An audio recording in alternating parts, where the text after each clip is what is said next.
સાચી વાત છે. લગ્ન પછી મેં ક્યારેય એકલા મતદાન કર્યું નથી. આ પહેલી વાર એવી છે કે મેં એકલીએ મતદાન કર્યું.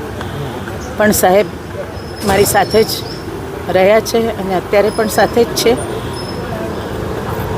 થોડુંક લોકોને અજુગતું લાગતું હોય પણ મનથી મને ખાતરી છે કે સાહેબ મારી સાથે જ છે. આજે પણ રાજકોટ ભૂલી નથી શક્યું સાહેબને. ત્યારે ખાસ સાહેબ ગોત તો આ મહાપર્વની ઉજવણી કંઈક અલગ જ જોવા મળે. લોકોમાં પણ અનેરો ઉત્સાહ જોવા મળતો હતો.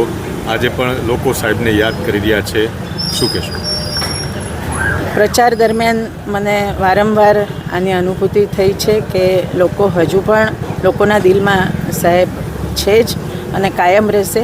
કારણ કે સાહેબે કામ એવા કર્યા છે, લોકો માટે એટલા કામ કર્યા છે અને પ્રજાજનો હંમેશા સાહેબને યાદ રાખશે.